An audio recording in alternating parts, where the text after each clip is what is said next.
when it does, that means we are live. But you know this shit's fire.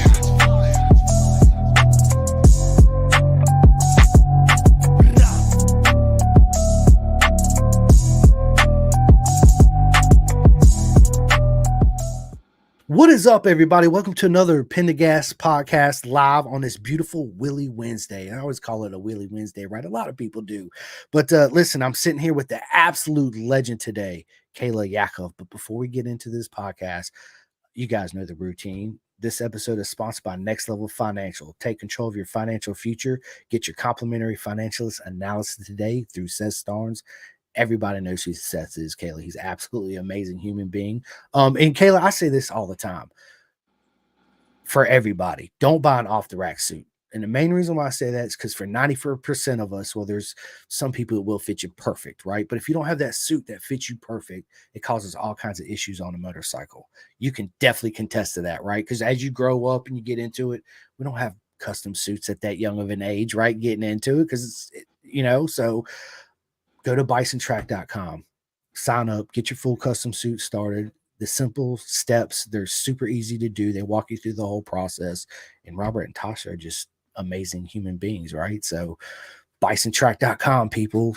What are you waiting for? But anyway, ladies and gentlemen, like I said, it's an absolute honor today to sit down with the legend, Kayla Yaakov. What is going on, Kayla?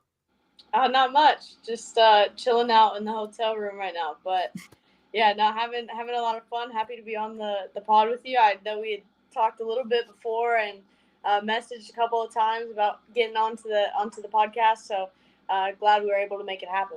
Yeah, absolutely. Me too, right? I'm sitting here still like, am I really sitting down talking to this legend right here in front of me, Kayla? Like, is this really happening? But yeah, so listen, we got a lot to talk about. I don't want to keep you too long. So let's just go ahead and get into it, Kayla. Many of them know the story of how you got into it, but just touch on how you got started and how you got to where you are now.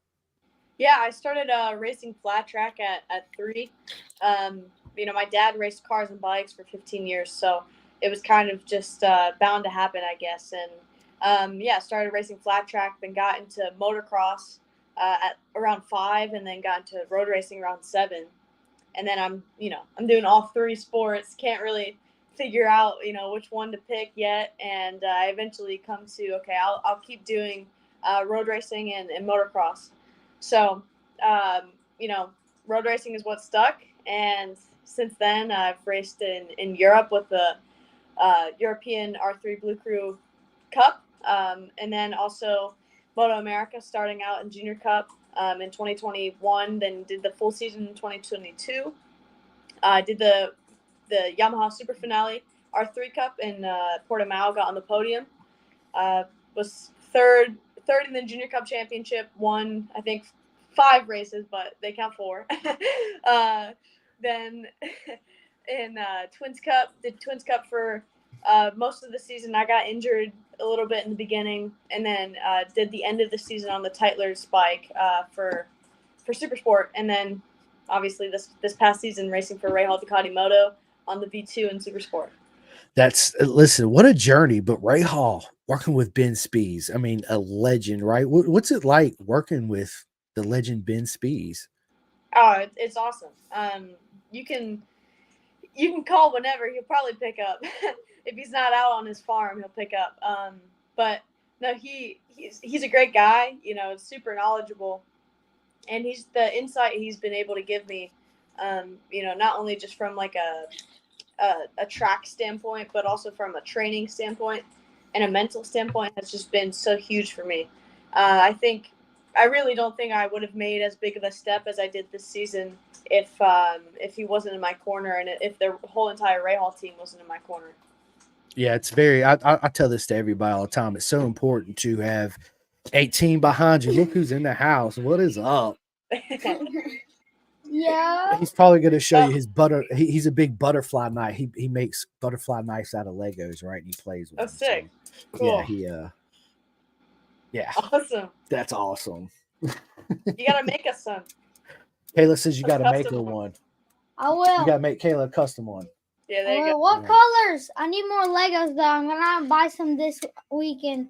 Okay. He asked, What colors, Kayla? You got to make it the colors of the bike. You got to make it the colors of the bike, Rossi, the yellow and the black. And we got the red, white, and blue because it's America, right? Yeah, there you go.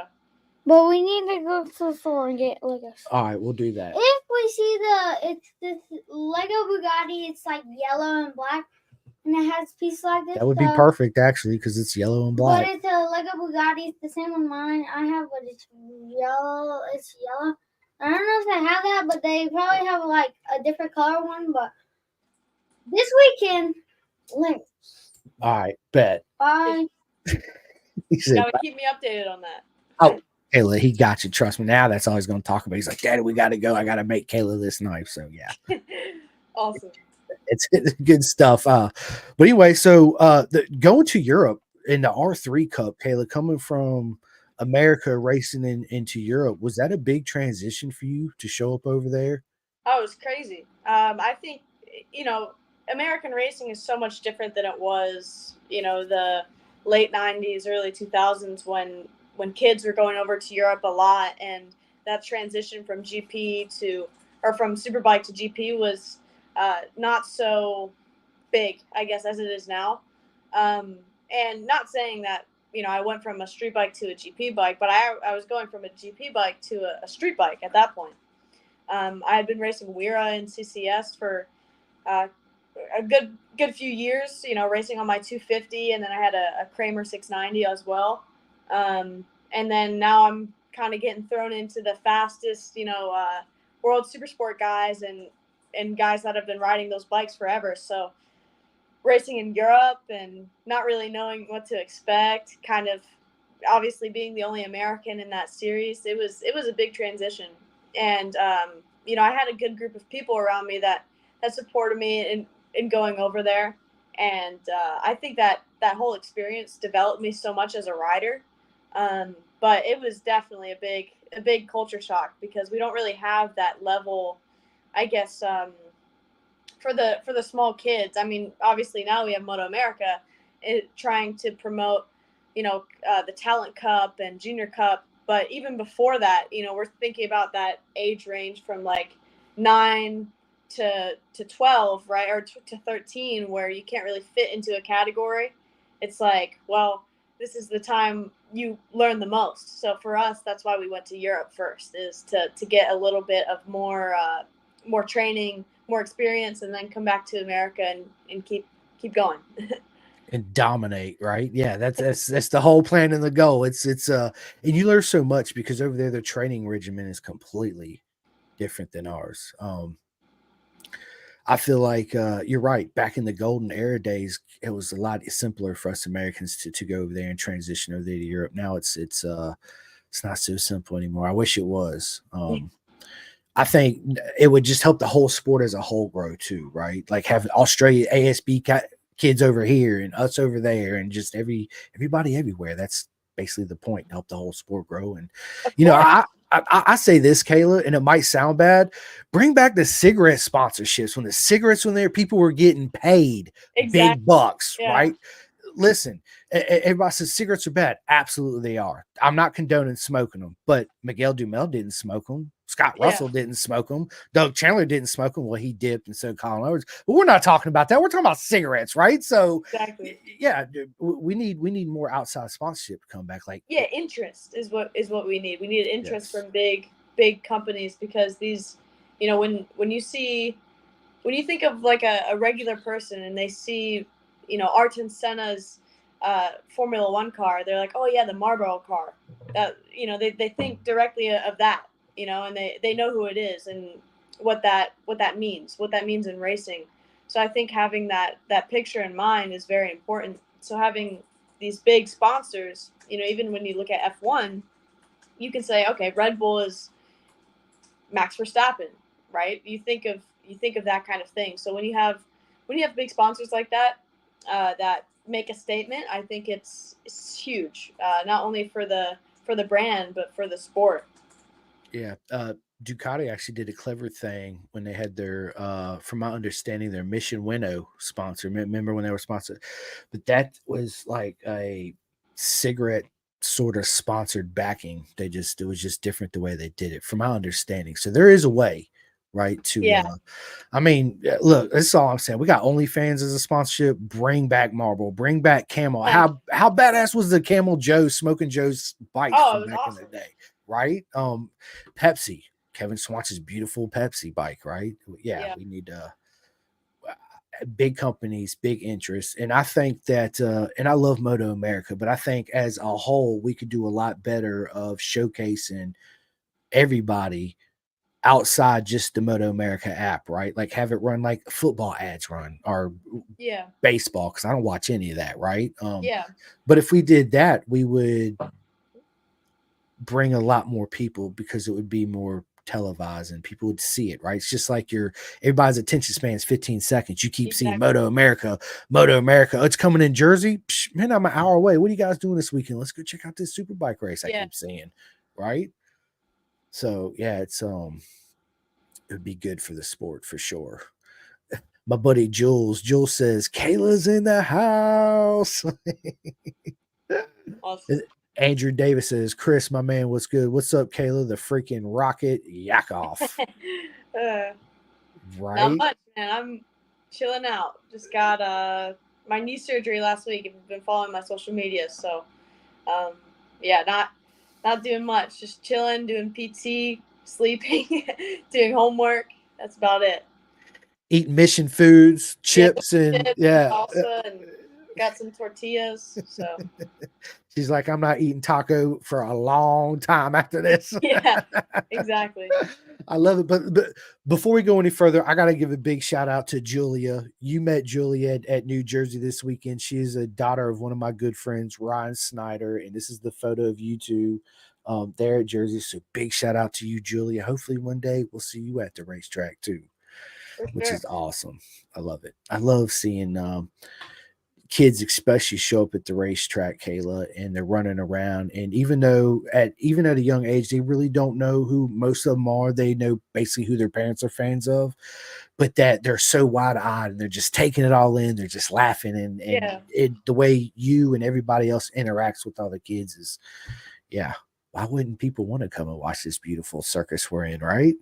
Yeah, I remember going to VIR, and that was one of my first pro races that I went to, and just like meeting all the riders on the fan walk and everything, and that was super cool. And I always thought, I was like, I always wanted to do this, and now I'm in that position. So it's like really make sure that you're, especially with the kids, making sure that they think about that, and you give them something.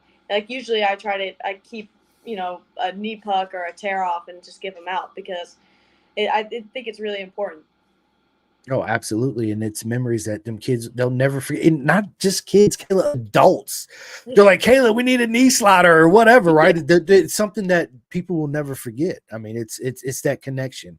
And I think that's very important when people that are fortunate enough in your position, right? Legends that you are, when you give back and you take that time, it's what separates us from a lot of other sports, right? Because I've been to a NASCAR race and it's hard. You can't even get in the pit, right? Every year I go to MotoGP, I got to buy the $350 freaking pit pass just to get behind the garages, just to see anybody. Because the fan Yeah. walk, yeah, forget about it. Come on, Kayla, you already know when it's not like Moto America. You go a fan walk at MotoGP and they take you in front of the garages, you might see 4 MotoGP riders at best, and it's 5 minutes, 10 minutes maybe at best. So yeah, it's good. That's what I love about Moto America, and I get asked that all the time. I'm like, what separates I think Moto America from a lot of the other race organizations around the world is our open pit policy, where Yeah. people can physically come up and walk up and literally see you and Ben Spees 8 feet away, and the mechanics 5 feet away working on the bikes. And you can talk to them too. Like I think that's a huge thing. Is all the guys are super nice. I feel like there's not really anyone that I can think of off the top of my head that wouldn't talk to a fan, because I, like you said, the open pit stuff is huge. And I think even when people come up to your pit and are really close, especially when we have our open canopies, I think it's a different experience. Like usually you can't do that if we have garages, you know or at a GP event. You can't really see much inside unless you're down on the pit, or you pay extra to get a pit pass or whatever. But to see everyone working and kind of the process is pretty cool. It's absolutely amazing because you get to see that's one of my favorite things, Kayla, is when I show up to Moto America and I get to spend time with all my friends, say hi and high fives and hugs and all that, right? But I like to in real life sit there and watch during free practice one or qualifying one, watch how the team actually interacts and works together and the riders and how everybody just it's like a cogwheel coming together and you feel the energy. That's very important, right? Is the energy within the team atmosphere too. It's one of my favorite things to do at the weekend is watch everybody prepare for battle is what I always call it, right? Yeah. It's awesome. So we have a couple questions coming in. Um Shelly says, big fan of Kayla. Hey Chris, what's going on, Shelly? How you doing? Keith Kelly, he says, what's up? One of my favorite riders. I'm definitely asking for a knee puck this Daytona There 200. you go. There I'll you be go. there. Come up. I love it. I love it. I'm actually going to be there in March. This will be my first Daytona Awesome. 200 I've ever been to. I can't wait. Yeah, Absolutely. it's pretty intense. If we have the same turnout we did last year, it'll be interesting. Daytona is one of those. It's obviously America's pretty much, let's just say, biggest racetrack besides Laguna Seca, right? That's the event when you hear international people say Daytona 200, right? And then Laguna Yeah. Seca. Yeah. In your perspective, we watch it on TV. I've been there, but just not during a motorcycle race, right? Looking at the banking, it's intense to look at, right? But as Yeah. the very first time you got on it, what was it like for you to get on it? Just keep it pinned, keep it pinned, don't think about it. Because honestly, like the only thing that threw me off, or the two things that threw me off are, you think, you're just looking straight, but you're actually like looking up and to the side. It's like a turn. So that was pretty crazy. And then also coming off of the banking because it's so fast and there's so much vibration.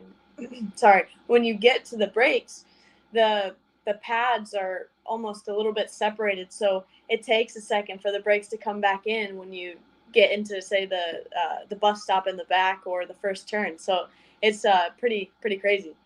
I bet, right? Because you don't want to not do that and go grab your front brakes after that and be like, Yeah. please come Yeah, back. exactly. Yeah, please, please, please.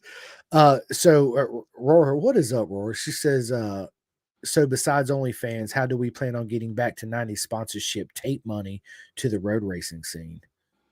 I think we need just. It depends. There's a couple of ways. I think you can't look at MotoGP because MotoGP already has their big names. When you take someone like some people in World Superbike or Moto America, it's a little bit more reasonable to kind of think about. I think there just needs to be more personality. Like I wanted to do it for years, but starting to create like a YouTube channel, something that personalizes all the riders. Like you think about Hayden Deegan and what he's done for motocross, and how many more fans come out just to see him. Um, I not to say like I'd want to be that person, but I want to grow the sport that much. Um, Obviously that takes a lot of time and a lot of effort too to create your own personality and your own, basically your life is on camera. But that's what I think it would take, something like that. And even what Heron's doing, right? Like he's creating a big audience. And I think once we do that, we could start reaching bigger sponsors, and it's more accessible for the everyday person because you're like, oh, well, he puts his pants on the same way I do. So I'll start following what he does. So, yeah, I think that's what it'll take is a personality to start breaking out. And once you have someone that's doing it, it'll start bringing more and more interest, for Oh, sure. for sure. Yeah, I agree 110%. Um, Ride to Death asks, how many times per week do you ride on track in the off season? I'd like to say I would ride as much as I can at home because we have this small track around the house, the mini track, but we will probably be getting snow soon, so that probably won't happen. But um, obviously this season is not going to be too much, but definitely before Daytona, we try to do 4 or 5 real tests on the race bike um, before, like I said, Daytona starts. And maybe one in between Daytona and the first round, which next year will be Barber. But from general training, I try to get on track, maybe to Jennings, or if I go out west, every 2 or 3 weeks or so, I'd like to be consistently on my big bike on the track. If I'm doing supermoto, I try to do it as much as I can, and maybe if I'm down at Jennings, I stay an extra week to ride supermoto at Bushnell or something for 2 or 3 days. But it all kind of depends. Yeah, and supermoto training is awesome. I love to watch videos of all you guys and Yeah. girls just freaking sending it, sliding the Yeah. front and the rear. And I tell my buddies, it looks so cool. I'm like, but that's not the fastest way around the track. It No. looks cool. They do it to show off. Hey, check this out, right? Yeah. I would too if I could do it, right? Everybody would, but it's amazing to see, but it's definitely not the fast way. And they look at me like I don't know what I'm talking about. They're like, you don't know what you're talking about. I'm like, okay, you're right. Yeah, I don't. I remember I was doing like I'd go out and just do some push laps, and you get it a little bit sideways. It's great for control. Like no matter what, if you're getting the bike that sideways, like you have control. And I think that's the biggest thing I could take away from doing supermoto was just I was able to feel the bike a lot more. And it was almost went to the point to where I was like, I want my race bike to feel like my supermoto, where I could just do whatever I want with it, and I know what it's doing. But no, it's not the fastest way. You get the bike a little bit sideways, pitch turning in, but aside from that, you're not getting the thing locked out like we are in the supermotos. It looks cool. It Yeah. does, but yeah, it's not and it does. It teaches, and I tell people too, I personally think that flat track racing is one of the best methods to train on a motorcycle, simply because you're constantly sliding the front and the rear, period. Yeah. Right. And you learn that control. So when you're out there on the pavement and that oh shit moment happens, right? It's natural because you want it to be your second thought. You just want naturally to be like, okay, yeah, a little less gas or whatever. Even with supermoto, like this year, I've saved so many more. Like there were so many moments where I was like, I definitely would have crashed if I didn't do supermoto so much in the off season, because I was on that edge of crashing a lot, and being able to control that and know exactly what to do in the situation it's been such a big help. And it's like definitely some like Marquez moments too, like big ones. And it's been great. I wouldn't say there's much other good training aside from just physical things that you can do than supermoto or flat track. For sure, right? And you were probably like, Dad, did you get that on TV? I mean, did you get that on camera? That Marquez style save I just did? Exactly. What do you mean you didn't get it? I gotta try to replicate that again, right? You guys should have seen this. Yeah. Oh, that's hilarious. I'm sure you've had moments, and I can only imagine how you feel when you recover something like that. You're like, oh my God, that was awesome. Yeah. I'm in control. First I'm angry because I knew I just lost at least 3/10 from that. So I already lost my lap. But then I'm like, okay, well, that was kind of cool. Right. Yeah. Okay. I can't be too mad at myself for that because I saved it. Right. Yes. Yeah. Keith said that you is how he met Rob and Tasha, and a big part of why he signed with Bison. Oh, awesome. Yeah. Rob and Tasha are great. And as some of you guys know, I use Bison suits for my years in Junior Cup. So, they always hold a special place in my heart. And, obviously every weekend that I'm at the racetrack, I'm hanging out in their trailer. So, they're great people. Obviously now I'm with A-Stars, but, great people, great companies. So happy to play a part in that. And they cook us food. I ain't gonna lie, because I'm there too. They feed us. Let's just be honest, Kayla. Robert and Tasha feed us free chicken, right? It's our tacos or whatever it is. Yeah, absolutely amazing. I love them. Like I said, people, bison.com, bisontrack.com. Sorry. Yeah, go sign up. And then Andrew Davis, a good buddy of mine, said that you signed his girlfriend's bike at Jennings during a test day. Okay, yeah. Awesome. I remember that. Yeah. Yeah, they're awesome. Him and Victoria, they're freaking amazing people. Yep, absolutely. And then Tommy Panagale says, "What up, Chris and Kayla? What's going on, buddy?" I wonder if that's your actual last name, because that's pretty sick. That would be a really cool last name. Oh, wouldn't it though? Is that your real last name, Panagale? Yeah. If not, I mean, it's still cool. It's Ducati in your name, but I got a Ducati tattoo, Yeah, right? exactly. The bikes. It's so for me growing up, my dad was a fighter pilot in the Navy, so he did what Tom Cruise did in Top Gun, the fighter jets off the aircraft. Took me riding with his buddies, and I remember coming out of the commissary one day, and there was a red Ducati sitting there. I was like, "Dad, I ain't never seen one of them. What is that?" He's like, "That's the Ferrari of motorcycles. They're this and that, blah blah blah." I was like, "One day I'm gonna have one of them." He just laughed. He's like, "You better get a good job." Since then, I mean, I've had 6 of them, but they've always been. It's one of those bikes like the RC50. When there's certain bikes you see that just sing to your heart in a different way than any other bike sings to you, right? Ducati is just one of those bikes that when you look at her, she is one of the most beautiful, gorgeous things you've ever seen in your life. I mean, Of course. I mean, I remember when I was little, I was like, that is a pure race bike. Like, yeah, I would do anything to get onto that, and yeah, it was awesome. and here you are, Yeah. right? And here we are. Bob Dunn, what's up, Bob? He says he's just tuning in. So, how did your surgery end up going?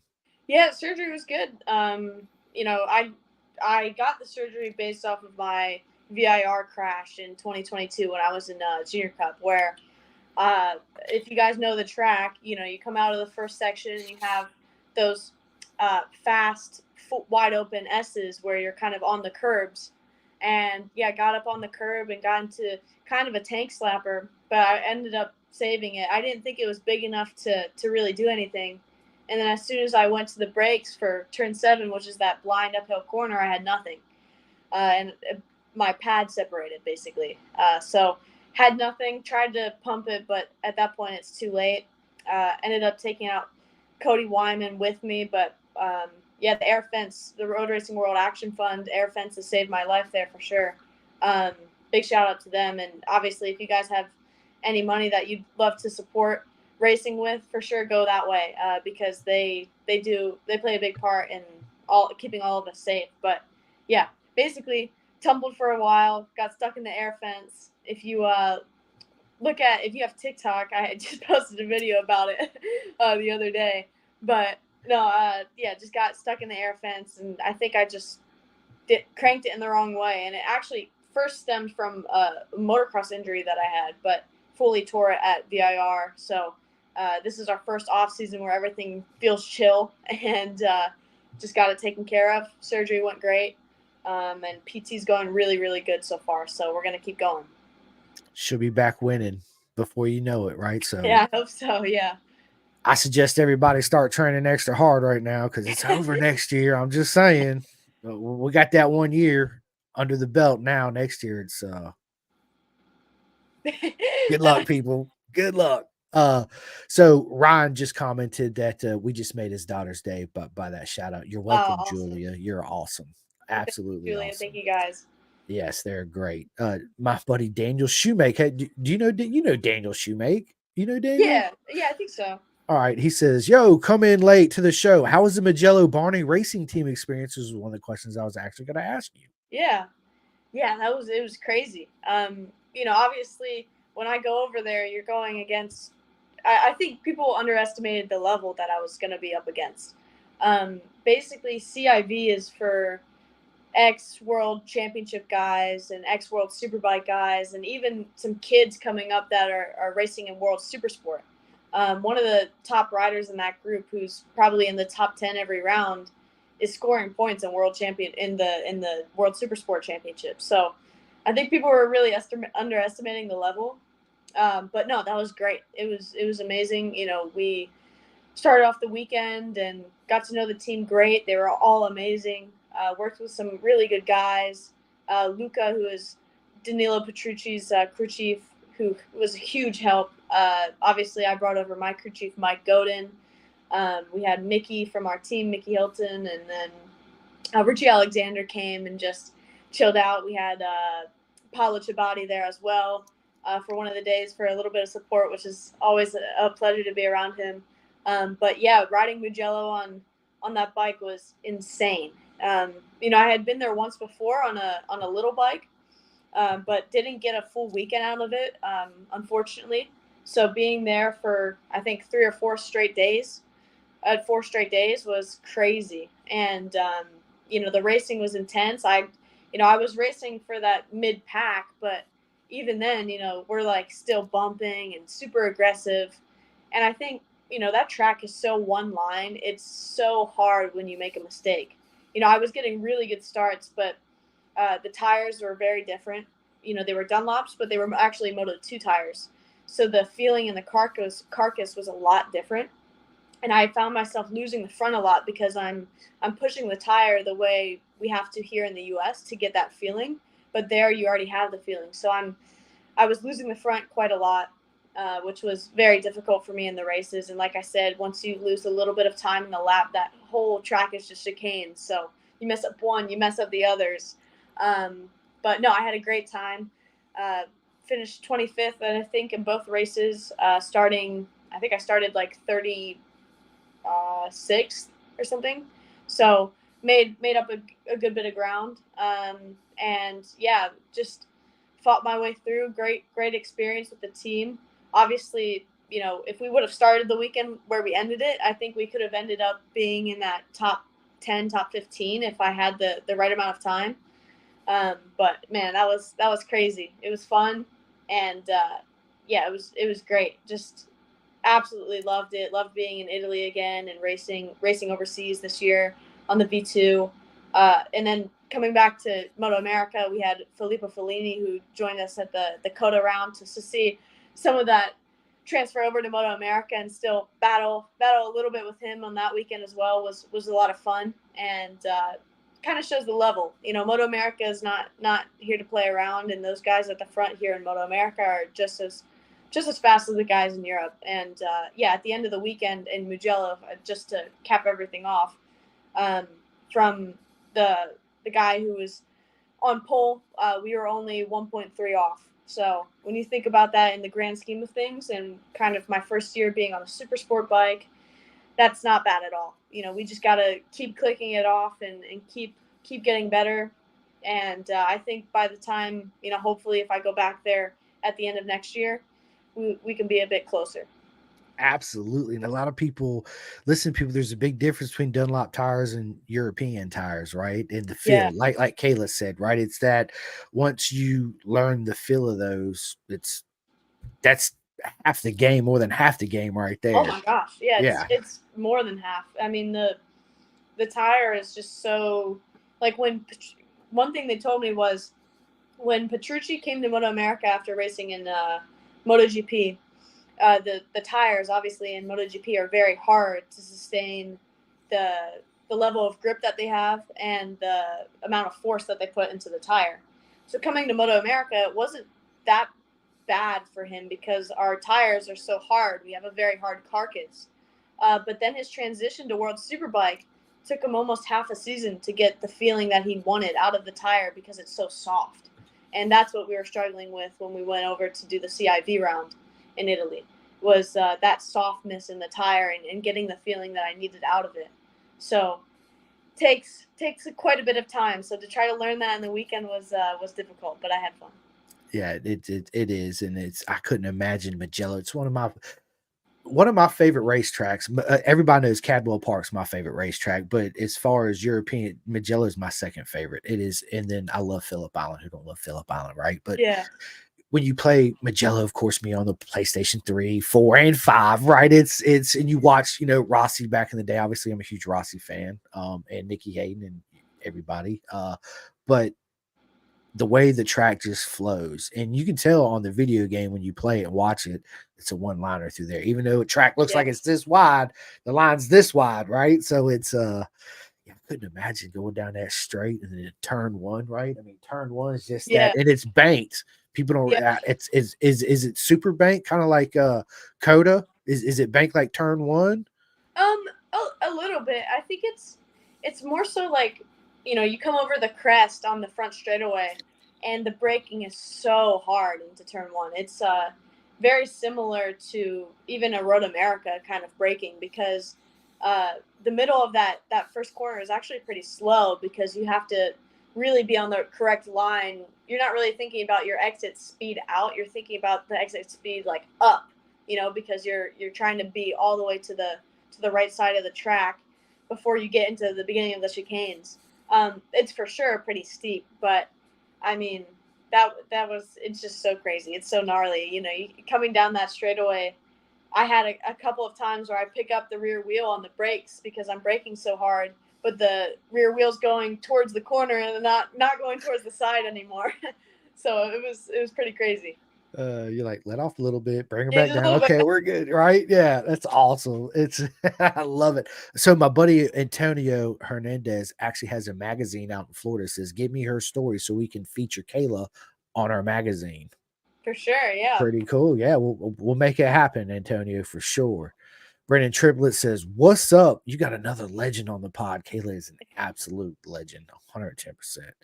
And then Colin Barton, what is up, man? He says, "What's up, guys? Don't forget us on your way to the top, Kayla." No, we won't. I would never do that. He sent me a text the other day asking about our first podium, and I was like, of course I remember that. Of course I do. Bob said, "It looked like you were mixing it up with Stefano Mesa a lot this year. You got to go easy on my boy." I'm trying, man. Yeah, it was cool to see, because obviously, like at the end of last year when he went up to Superbike, I was riding his Cowie. So to be trading paint a little bit with him this season was a lot of fun. And yeah, no, we had some good battles for sure. Oh yeah, dude, he's amazing. His mama, Yeah. Karen, is absolutely amazing. So anybody in the paddock, make sure you stop by and say hi to Stefano, and maybe you'll be lucky and get some good cooking too while you're there, right? So Yeah. absolutely. And you can't at Bison. We already said that, but that's a little inside tip because we can't have all y'all showing up getting our food. Oh man, I love it. Well, listen, Kayla, this has been absolutely amazing. I want to get into the second part of the interview where we get to know Kayla away from the motorcycles, right? So I want to start off by asking you, are you a coffee drinker? Yeah. Yeah, I actually am. I do a lot of I get like shaken espressos, like oat milk shaken espressos a lot. I love those. And like if I'm feeling a little sweet, I might get like a frappuccino, like the shaved, the almost like the smoothie kind of frappuccino. So I get those a little bit, but for sure like the oat milk shaken espressos are my thing. Yeah, I like coffee too. It's weird because in the wintertime I like cold coffee, in the summertime I like hot coffee, right? Go figure. But yeah, it's absolutely. And then I seen you on videos, you love your guitar, right? And what is your passion for the instruments, musical instruments come in? Yeah, my brother actually, my brother David played guitar for a long time and was played guitar, sang in his school, and did a bunch of events and stuff. So I always wanted to do that, and definitely looked up to him with music. And even my brother Dylan had like a keyboard and was very very into music. So it kind of just ran in the family on my mom's side, and so yeah, just got a guitar when I think I was 7, and just started playing, learning, um, and then really started playing at the end of 2021, and focusing on it a lot. And then in 2023, I got my bass. Been playing bass a bunch, and I played saxophone also through my middle school and my band. Fighting for that first chair all the time with one of my good friends. But no, I always have loved music and been a big fan. And obviously, like when we have a sport like this where it's so mentally draining, I think it's good to have something else to focus on as well, and to pass the time too. I think music is just such a good way to relax and to decompress without thinking about anything else. All I'm thinking about is just the song and okay, what are they doing here? What is this? It's great. I love it. I love music too, right? I love all kinds of music. Daniel has a question. He says, "Are you a Alice in Chains or Soundgarden?" Ooh, see, Alice in Chains is more metal, so I'd go Alice in Chains, but love Soundgarden. Chris Cornell is like one of the best voices ever, so for sure, I would say Alice in Chains because I probably, uh, they're a little bit more metal on the metal side, so I'd go with them. But both are amazing. Yeah, man, I like both the bands too. That was a great question, Daniel. I like it. Just depends on the mood I'm in to who I'm gonna listen to, right? But Yeah, yeah, it's exactly. absolutely. So tell us something we don't know about Kayla. Well, so I've been to a couple of concerts this year. I was gonna go to a Corn concert with my my crew chief Mike Godin, but ended up not working just with our schedules. But went to the Green Day concert that was right before the Coda race. They had it at the amphitheater, literally right outside the track. And my dad was like, "Well, we have our Wednesday off. You want to go to Green Day?" I was like, "Yeah, I want to go to Green Day. Let's go see him." So that was sick. I'm a big fan of pop also. I grew up with a bunch of pop music, so I just went to a Billie Eilish concert like 2 weeks ago, so that was a lot of fun. And yeah, I listened to a lot of music. Try to hang out with my family a lot. I did a bunch of BMX stuff for a while, like freestyle BMX, and I like some scooter riding too, and skateboard stuff. And I had a half pipe at my house. The half pipe's getting a bit beat up now since I haven't been using it, but yeah, I was super big into that until my dad said, "All right, you can't get hurt now." So that was it. Favorite skater growing up then? Favorite skater, man. You're hitting me with all the hard questions. Tony Hawk for me, straight up. Steve Yeah, Caballero, that's like OG stuff. Yeah. OG, right? Honestly, I was more into like BMX. Like I always huge fan of like R. Willie because he's just changing the game for everybody.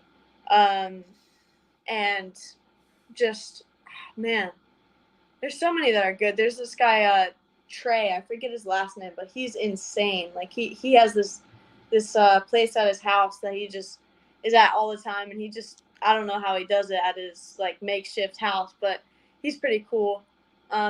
Big fan of like Santa Cruz girl boards, like love those. Probably my two favorite skate brands.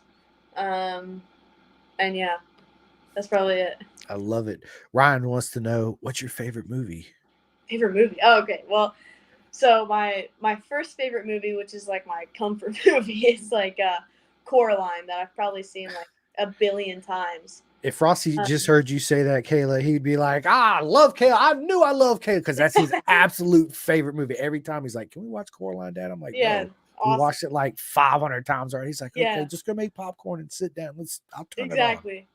No, Yeah. it's a great movie. Probably say that, and man, there was another one. I thought about this question before, but there's really good movies that I love. Like even Fight Club is great. You know, like movies with like a big kind of like suspenseful twist or something like that those are cool too. I love horror movies also. Me too. Me and Rossi, we watched one the other night. Like Sinister, As Above, So Below. I got Rob into that one. Like those are amazing. Probably my two favorite horror movies. I like them. I like House of a Thousand Corpse. Yeah. That's a good one. Yeah, there's several. I like the what's it, early 2000s Texas Chainsaw Massacre. That was a good one. Yeah. The newer one was cheesy. We just watched that one last night. I was like, this is like horrible. Are you kidding me right now? Yeah, it's but Kayla, I listen to a lot of audiobooks. Is that something you do too as well? And not really audiobooks, but I did read quite a bit. Honestly, like this year I've slacked with it a bunch, just being so focused. I think a lot of times, like when you're so in the zone, it's so hard to think about anything else but racing. But no, before I was like really into reading on my Kindle and with some of the books that I have at home. I loved Catcher in the Rye and Speak. Those are two books that I actually had to read for class projects that I ended up really liking. So those are probably two of my favorite. Yeah, I'm currently listening to Mark Webber, the F1, the F1 driver. And I listen to, if there's a motorcycle rider out there, racer, a pilot that has an audiobook, this guy right here is listening to it. And one of the best ones, and I'm not taking away from any other road race journey, Michael Dunlop and all of them, they have their own beautiful journey onto how they get to where they were. But John Hopkins' Leathered is a highly recommended book. I recommend it to everybody. Hopper's a legend, but the story he tells, he's like Nikki Hayden. It's all out there. He tells it all, right, from his worst moments, and it's such one of those books that just grabs you. You're like, okay, I gotta listen to one more chapter. I get up at 4:30 in the morning. It's like 1:20 at night because I just can't stop listening to this book, right? Yeah. So yeah, it's one of those good books. Awesome. I'll check it out for sure. I knew he came out with it. I was actually gonna try to get a copy, but then and I totally forgot. So yeah. Well, there you go. Jules just said, I need to hear you play Creed on the guitar. Creed? Oh man. I could probably sing it too. So you like doing karaoke? On my own usually. I've when Michael Hill he used to do the parties at the podium. Yeah. I thought about it this year. I was like, if he does it again, I'll go up there. That would be funny. But no, I do it when I'm playing a little bit, because that's a pretty hard thing to do, play and sing, especially when the songs aren't always on the rhythm. Oh my gosh, like it's so hard. So it gives me something to like tinker around with and try to figure out. Yeah, absolutely. Well, listen, we're a little bit past 45 minutes. I told you I'd only keep you at 45. I'm gonna do this one more question, then we'll give all our You're shout all outs. good. All good. You're good? I'm good right now. Yeah, Oh, you're all okay. All right. We'll go for a little bit longer then. Ryan, Julia wants to know, what is your favorite candy? Ooh, favorite candy. Ooh, that changes a lot. But like recently, I've definitely had like a bunch of Andes candies, like the chocolate ones with the mint on the inside. Those are great. Love those. Oh, and then Mike Godin got me hooked on these Black Forest gummies, like the regular gummies. Oh my god, that was a problem for a long time. That was a pretty big problem. Like I was getting like 3-pound bags, 4-pound bags of them, and I was just going through them in like 2 days. So that was not great, but it was yeah, they're great. I love them. Your dad's like, "Are you hungry, Kayla?" She's like, "No, I just ate a pound of gummies. I'm good right now, Dad." Yeah, Yeah, I got all the flavors of the rainbow right here. Yeah. Speaking of gummies, when I went to BSB last year, I went to Cadwell, so I stayed in Louth. One of my best friends, he was in the Air Force, and he was in the UK for several years. He's like, "Bro, as soon as you get to Heathrow, you got to go get you some gummies." I was like, "We got gummies in the United States. Why you keep talking about these gummies?" Kayla, next time you go to the UK, you got to get UK gummies. They are unlike our gummies here, and you love those. You'll be like, once you taste the UK gummies, you won't even mess with the gummies here in America. You'll be ordering them like I do online to get them here for sure. That's how much better they are. They're absolutely amazing. Yeah, they're absolutely. So I ask all my friends this, and everybody's got their own certain way that they prepare for battle, right? So do you have any superstitions before you get ready to go out for free practice one or qualifying, like left boot on before my right boot? I got to listen to a certain song or certain warm-up procedure or anything like that? Yeah, I'm like super, especially this year, I was so superstitious about like everything. I was like, this is why I did bad, because I didn't do this before this. Like I thought about it all the time. Like once I started getting better throughout the season, like especially in Seattle, once I did get at the Ridge, like I was thinking, I was before the session, I would always listen to I think it was like Breathe by Nirvana. I thought about it all weekend, because I'm like, oh, we're in Seattle, but I'm a big fan of Nirvana, obviously. And that was something I just kept thinking about over the entire weekend, and I ended up doing good. So then the next weekend, I'm like, okay, I know I'm going to sing Breathe from Nirvana because I'm thinking about it. And yeah, like that. Or if I do my boot like a certain way, I might, because with the Alpine Stars boots, you kind of tighten the straps, but sometimes I might just tighten one strap and leave the other one a little bit looser than the other, or I don't know. I do stupid things like that, and I don't know. It doesn't really do anything for me, but mentally maybe a little bit. Yeah. Well, that's it. That's good. It's such a mental game. Motorcycle Yeah. racing is, Yeah. right? It's to me. I tell everybody it's one of the most mental challenging things you're ever going to do in your life. Yeah. Because there's so much that goes into it, right? You think it's simple. I sit on it and I twist a little thing, and I got two black round things, and I lean, and no, it's nothing like that. Absolutely not.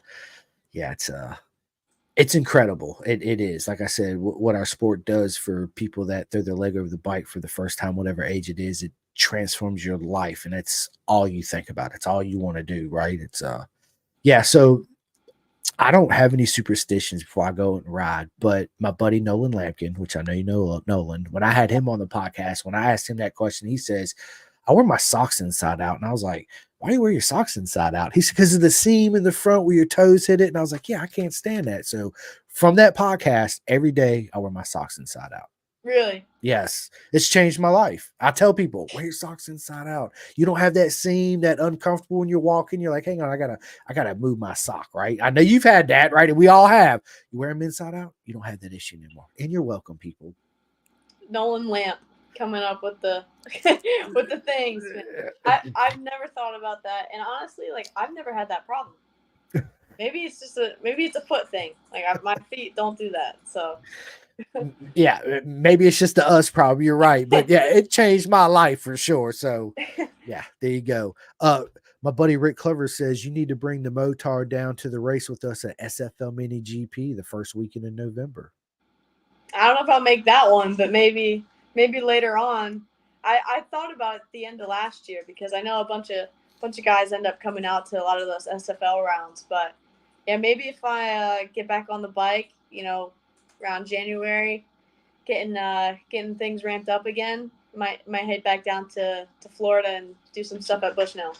I love it. I love it. Yeah, I was supposed to actually go to the Heron compound and stay with Rick Glover and ride with, Juju and Michael Correa, all of them, Avery and LL. Yeah. But that storm that come through, that they canceled the event. So I was looking forward to dressing up in a Halloween costume and riding a little Grom or something right around the track. Yeah. Cool. Trick or treat, let's go. Yeah. I love it. Let me ask you this. What's your all-time favorite meal? Meaning that your one cheat meal. We're like, I'm just going to eat whatever I want to eat. Honestly, like the meals that I like a lot aren't really like that bad. Like probably the worst thing that I would eat as like a cheat meal, I guess, would be like if I got carnitas tacos with like double the rice. I don't like beans, so I do double the rice and then eat all the chips and salsa. That would probably be my thing. Or I just get Chick-fil-A. Like I get Chick-fil-A and then I get some fries on the side, like something like that.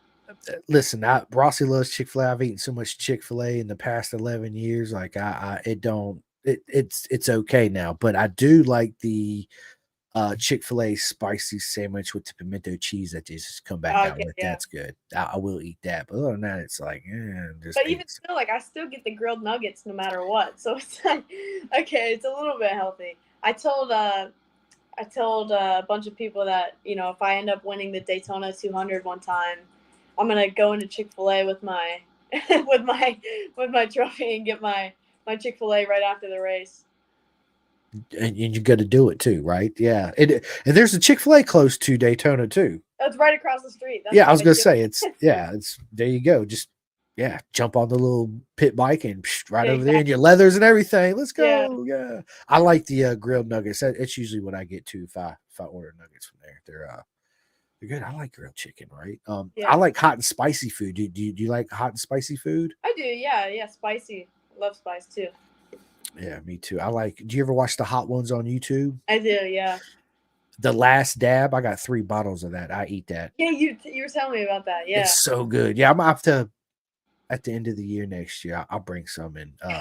Owen told me he wanted to try it, and then Alessandro DeMario was like, "We got to do the 1 chip challenge, Simcoe." I was like, "Bet, bro, let's do it." Hot Ones, but Moto America. You should just do that.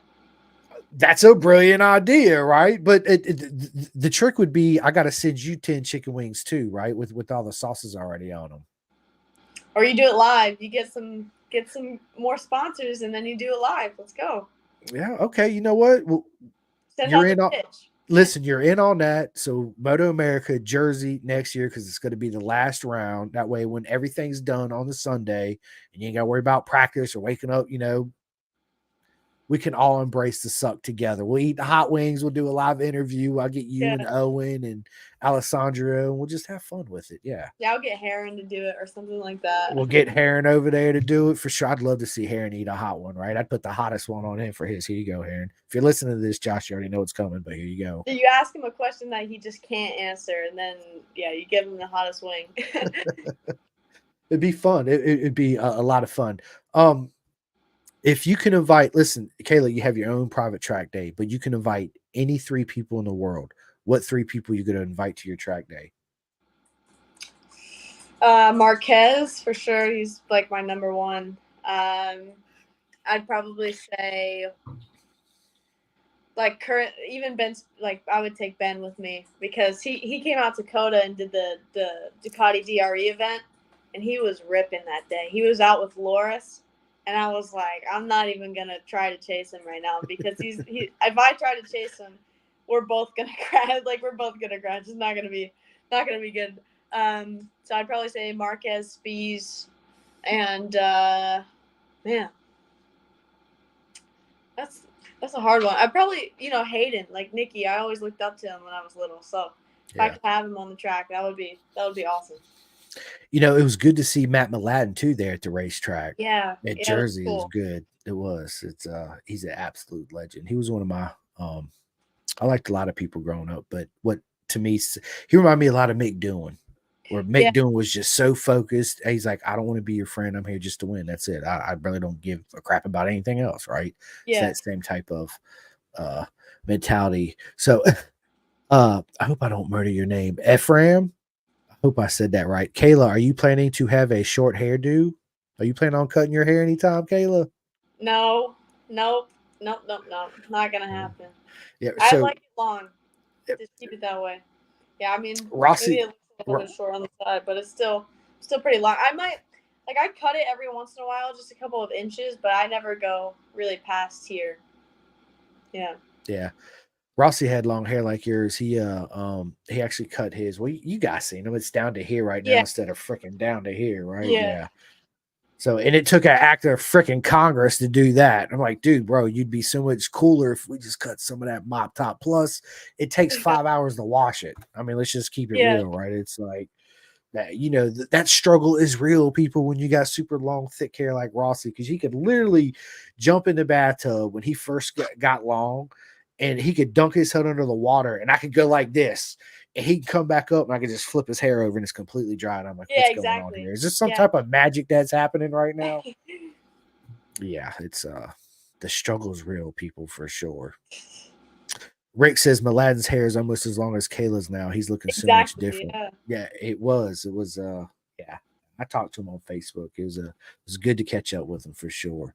What's your dream track, Kayla? If you had your own private island, what's the one racetrack you'd have on it? Man, I really liked Portimao. Portimao was amazing. When I did the super finale there, I did really well, but that track was just so much fun, and I feel like it has a bit of everything. So that's always good. It's hard to set a bike up for, but it's great, and it's a track that is a real rider's track. Same with like a track like Barber, or even like the Ridge, where it's all super technical and kind of shorter on the shorter side, but not a lot of straightaways, just full tracks. And I think that even saying that now, like when we think of the Ducati and the tracks that we were fast at this year, they were all really the shorter tracks, or tracks with the shorter straightaways is where we were the fastest. So definitely suits our bikes the best. So I would say that. I love it. I love it. If you wasn't a racer, Kayla, what would you be? Probably a musician. Yeah, try to do something with music. Dedicate my time to that. What would your band name be? I don't know. That's a tough question. She's like, you put me on a spot, man. Can this be done now? I would think of something like mysterious. I don't know. I would make it sound cool. Yeah. Like I don't know. I don't even know. I would make it sound cool. I don't want to embarrass myself with the name I'm about to come up with. Right? She's like, nah, I'll think about that, but I'll definitely let you know when I come up with it for sure. Exactly. Oh, I love it. Are you binge watching anything on Netflix you could recommend to people? Currently, no, but being in the hotels for the last week or so, I've been watching a bunch of Forensic Files. So I love forensics and like true crime and just that kind of thing. So I've been watching a bunch of that. So I always, when Netflix comes out with one of their 80, murder documentaries or whatever, I always end up watching them. So those are pretty cool. Yeah, you sound like my wife. She's the same way. Same thing as podcast. She's like, you got to check out this case file mystery podcast. And I'm like, okay, let me listen to it. That's how I got into the mystery murder podcast because I like the same thing. Matter of fact, a guy I work with, his dad was in a Netflix. They talk about him. He was a killer. I can't remember the name of the show right off the top of my head, but I'll text it to you. Yeah, Um, that's crazy. that's I was like, shut up, John. But there's no way. And he was showing me, I was like, okay, I'm gonna have to watch it now. Yeah, so pretty crazy, right? Yeah. As far as podcasts go, what podcast do you listen to? I would listen to Greg's podcast, the Greg's Garage, with Jason Pridmore a lot. Everything motor racing a bit. I listened to that one. I did my own podcast for a little bit with Full Throttle Moto with my guy DJ. We're trying to get that thing started up a little bit. It's just, finding the time to do it is so hard, especially like when our schedules, don't always align. But yeah, big shout out to him for always checking in on me and trying to get that set up. And yeah, just those are definitely racing ones for sure. I not super big into podcasts. I mean, I listen to a couple of like horror ones, but I don't get the same effect as I do, if I watch a YouTube video. Like, I'd rather see something visually that'll give me a little bit. Like, there's this one channel on YouTube that's like Explore With Us, and it talks about, again, like cases, but instead of going over kind of like the brutality of the case, it goes over the analysis of like interrogations and stuff like that. And I really like stuff like that. Yeah. Kind of like Miami, CSI, all the CSI shows, all that. There's a YouTube, man. Speaking of YouTube, right? Who's not addicted to YouTube? Everybody watches something on YouTube, right? I've been watching, my buddy turned me on to it, Soft White Underbelly. Okay. Yeah. It's a YouTube channel where he goes around and he interviews, he does this one inbred family out here in West Virginia. It's like hugely popular. He goes out to Saints Row in California and just, dude, it's absolutely, if you like that stuff, you'll definitely check it out. Soft White Underbelly. It's a good, I was hooked. I was like, you got to be kidding me right now. Like, I'm binge watching it. And finally I was like, hey babe, have you ever watched this Soft White Underbelly? She's like, where you been, knucklehead? I'm like, she's like, your problem is if you're not talking about racing, you're not playing racing on PlayStation, you're not out messing with your bike, you're not talking to your son about racing, you're doing a podcast about racing. And I'm like, what's the problem? She's like, you don't pay attention to nothing else, so that's why you don't know about it. So yeah, I've been binge watching that one here lately too, so it's good. Are you a PlayStation or Xbox? I have Xbox. I have PlayStation as well, but I don't have the PS5. I have the PS4. But no, I got my Xbox. I'm probably gonna, whenever they get out with the next gen one, I'm gonna have to need it because I'm all out of storage. I keep having to delete things and add a bunch of stuff. But no, I mean, I play whenever I'm home. But honestly, like, again, this year being so focused, like, I have had such little time to sit down and like play games. I'm more so like interested in just playing, my instruments than I am on the games now. Yeah, no, I mean, that makes sense. I wish I had more time to play PlayStation because my son's in there playing it all the freaking time. Fortnite, that's his go-to. Fortnite. Avery and they're all like, oh, let's get on here and play Fortnite. And I tried it. I can't get into Fortnite. I'm not gonna lie, I just can't get into it, right? Let's play Ride 5. It is fun every once in a while. I play it every once in a while. I think it's fun to do like a shooter game or something like that. But I always, like, I'm the same way. I get into like all my racing games. I get the Forzas. I have, all the MotoGP, MX, ATV, Reflex is such a good game. I have that, and then, all the ride games, stuff like that. yeah, absolutely. Do you watch any BSB? I do a little bit. I usually watch the highlights of BSB because it's hard to get the passes and whatever to watch the full races, but I watch the highlights. You can watch it for free, Kayla. Listen, I tell everybody this. This is one thing I love about BSB too. You go to Bennett'sBritishSuperbikes.com. That's their main website. Yeah. You scroll down on the page. during the weekend when the races are live, it has a live yellow tab. You click on it and boom, there you go. Oh, it just shows you live. Oh, It sick. it, it Cool. shows you the live feed. So they're different because Saturday, Fridays and Saturdays, it'll say live when you click on it. It won't show the live, but it'll do the commentary where it'll show you like the whole time and screen, and you hear Oh, Steve okay. Day and all them talking. But Sundays, when you watch it, and they are 5 hours ahead of us, you click Mhm. on the live, you get to watch all the races, the Oh, awesome. GP2, the Super Sport, the Super Bike. But I tell people, man, if you have not had a chance to go and watch the last race of this year, Yeah. it was Good. absolutely one of the best races we've had. Period. This year was super exciting. Same thing as last year, Kayla, where it was Tommy and Glenn Irvin coming down to the last race. It Yep. was so intense. It reminded me of Amolia 2002 with Troy Bayless and Colin Yeah. Edwards, where they were just winner take all. It was absolutely amazing. Do you watch any of the Isle of Man TT?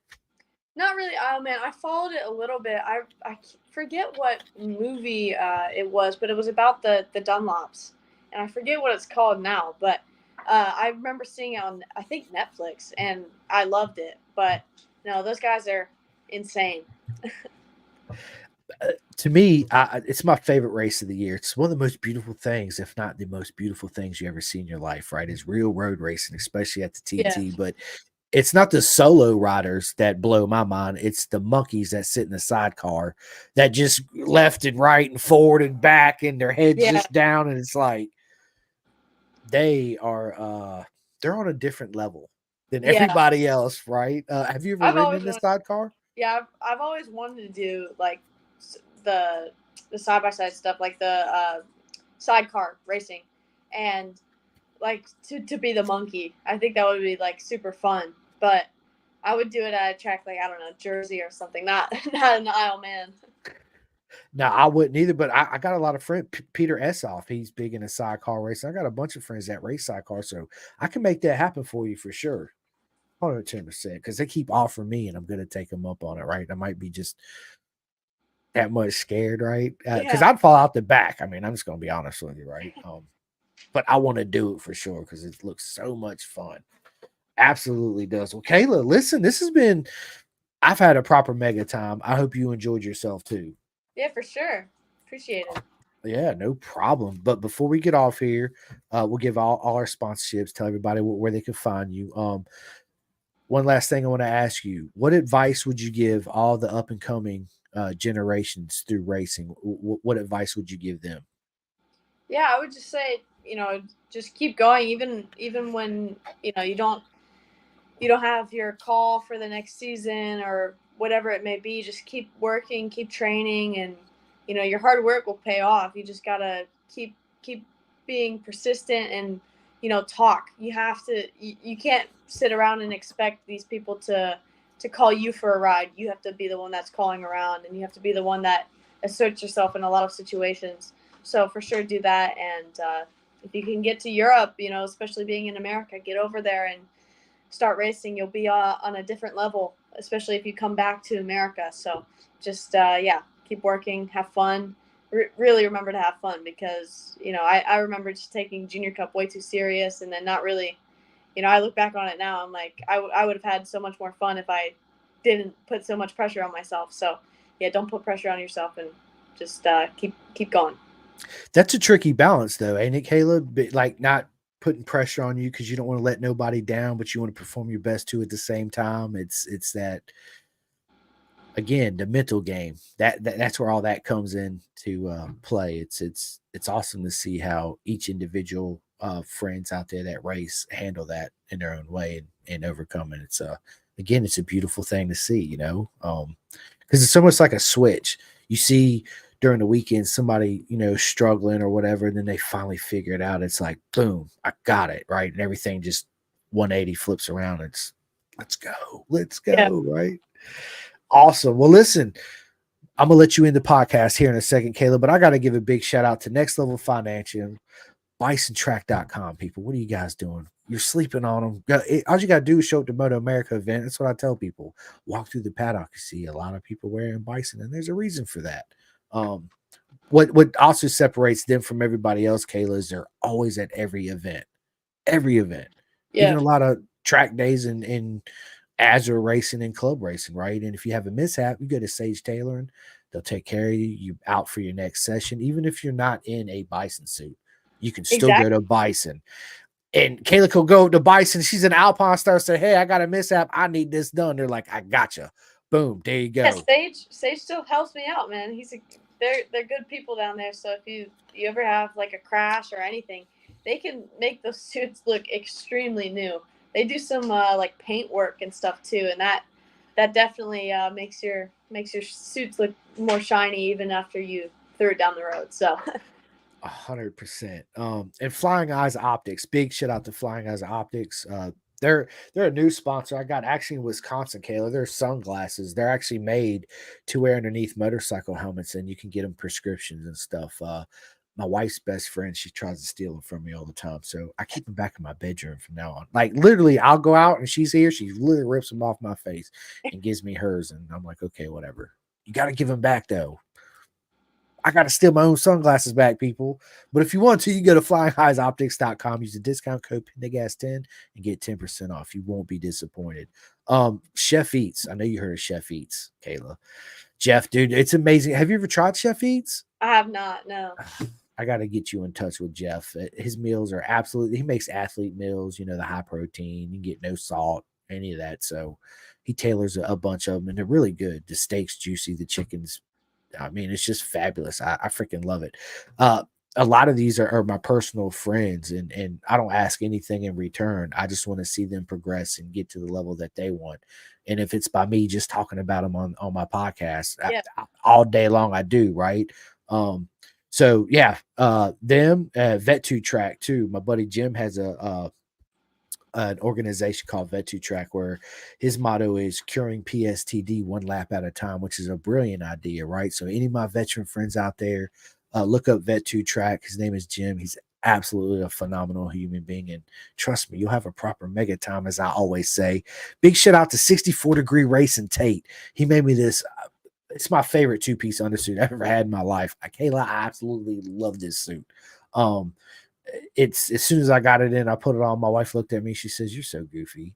Like you're just goofy, right?" I can't help it. I'm like a little kid, right? Same thing when I got my Bison suit. I put it on. I'm out there rolling around. My wife's like, "What are you doing?" I'm like, "I'm doing me, babe. I'm doing me, living my best life right now." And Ghetto Customs. Anybody want any body work? Ghetto Customs. Chris Parrish he makes the best body work out there. What he makes Aprilia RS660s and SVs look like, it's absolutely amazing. And the Clothing Kings, they're actually a sponsor of mine out there in the UK. Everybody can go to clothingkings.co.uk and order all your Pendergast merch out there from the UK. So big shout out to them. Yeah, I mean, that's basically all I got. Besides, thanks everybody for watching this podcast, everybody that tuned in. I love every single one of you guys. And girls too, of course. If you guys have not, please go to my YouTube, my Spotify, my Podbean, hit that like and subscribe and all that good stuff.